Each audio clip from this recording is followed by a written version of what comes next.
অনেক শুভাকাঙ্ক্ষী কিন্তু এইটা নিয়ে আমাকে প্রশ্ন করেছেন। তো তার মধ্যে একজন আমাকে কমেন্টস করছেন, ম্যাম প্লিজ দয়া করে একটু বলবেন যে কি খেলে লিঙ্গটা একদম ভালোভাবে শক্ত হবে। ম্যাম প্লিজ এটা নিয়ে একটি ভিডিও বানান প্লিজ ম্যাম। দেশের এবং প্রবাসের ভাই বোনদের প্রতি সালাম। আসসালামু আলাইকুম। আমি প্রভাষক ডাক্তার রিক্তা পারভিন, হোমিওপ্যাথি এবং আয়ুর্বেদিক চিকিৎসক। আজকে খুব গুরুত্বপূর্ণ একটা বিষয় নিয়ে আলোচনা করব। যে কমেন্টসটা কিছুদিন হলো খুব বেশি আসছে, খুবই বেশি, শুধু ফোনের মাধ্যমে না, অনেকে সরাসরি চেম্বারে এসেও বলে, অর্থাৎ বিষয়টি নিয়ে বারবার আমাকে রিকোয়েস্ট করছেন একটা ভিডিও তৈরি করার জন্য।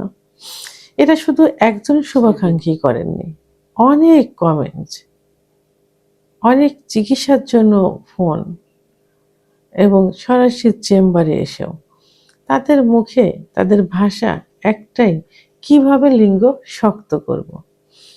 বিষয়টা এমন মনে হয় যে লিঙ্গটা ইচ্ছা করে হয়তো নরম হয়ে গেছে, অথবা কেউ নরম করে দিছে, যে সেটা এখন শক্ত করে দিতে হবে।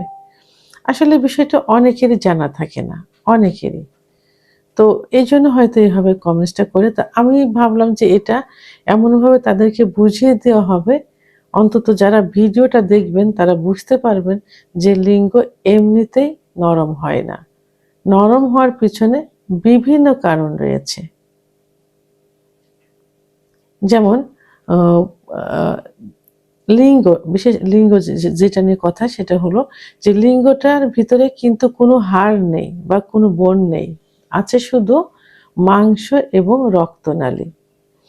এই রক্তনালীর ভিতর দিয়ে যত রক্ত চলাচল করবে বা যত রক্ত সঞ্চালিত হবে, তত লিঙ্গ বড় হবে, মোটা হবে এবং শক্ত হবে। তো এই শিরার ভিতর দিয়ে যখনই রক্ত সঞ্চালনে বাধাগ্রস্ত হবে বা কম হবে, তখনই লিঙ্গ নরম হয়ে যায়। এটাকে কি বলে? ইংরেজিতে ইরেকটাল ডিসফাংশন, বাংলায় উত্থানজনিত সমস্যা, এবং সবার মুখে শক্ত না হওয়া ইত্যাদিভাবে প্রকাশ পায়। তো এখন লিঙ্গ শক্ত না হওয়ার পিছনে প্রধান যে কারণটা থাকে, সেই কারণটা হলো, মানে সবাই যেটা মনে করে, সবার একটাই ধারণা যে হস্তমৈথুন করার কারণে লিঙ্গ নরম হয়ে গেছে। এটা আসলে যুক্তিসঙ্গত, কারণ হস্তমৈথুন করার কারণে, এবং এই হস্তমৈথুনটা যখন দীর্ঘদিন করা হয় এবং যখন নেশায় পরিণত হয়ে যায়, তখন লিঙ্গের মধ্যে যে শিরাগুলো থাকে, এই শিরাগুলো প্রসারিত থাকে না, আস্তে আস্তে সংকুচিত হয়ে যায় বা চিকন হয়ে যায়। এবং বিছানায় ঘর্ষণ দিয়ে বীর্যপাত করলে লিঙ্গের গোড়ায় যে অসংখ্য শিরা থাকে, শিরাগুলো অনেক সময় লুজ হয়ে যায়, অনেক সময় চিড়ে যায়। আবার সমকামিতা করলে, অতিরিক্ত স্বপ্নদোষ হলে, অতিরিক্ত যৌন মিলন হলে এই শিরাগুলো সংকুচিত হয়ে যায়। তখন রক্ত চলাচলে বাধাগ্রস্ত হয়, যে কারণে লিঙ্গ শক্ত থাকে না, অর্থাৎ নরম হয়ে যায়, অর্থাৎ উত্থানজনিত সমস্যায় পরিণত হয়। এবং এটা লোকের কথা এবং সবারই এইগুলো জানা, কিন্তু এর বাইরেও সমস্যা রয়েছে। সে সমস্যাগুলো হলো সাইকোলজিক্যাল যে সমস্যা, মানসিক কিছু সমস্যা থাকে, একটা ভ্রান্ত একটা ধারণা নিয়ে থাকে। এই ধারণা থেকে বেরিয়ে আসতে হবে। এই সাইকোলজিক্যাল প্রবলেমের কারণেও কিন্তু উত্থানজনিত সমস্যা হয়। এবং অনেকে যে স্ট্রোক করে বেডে থাকে, অনেকে স্ট্রোক সেরে যায়। তো এই স্ট্রোকের কারণে বা কোমরে যদি কোনো সমস্যা থাকে, তাহলেও কিন্তু লিঙ্গ শক্ত হয় না বা উত্থানজনিত সমস্যায় পরিণত হয়, অর্থাৎ ইরেকটাল ডিসফাংশন। তা আমি বারবার শক্ত না হওয়া বলছি এই কারণেই যে সবার মুখের ভাষা একটাই, সে শক্ত কেন হয় না।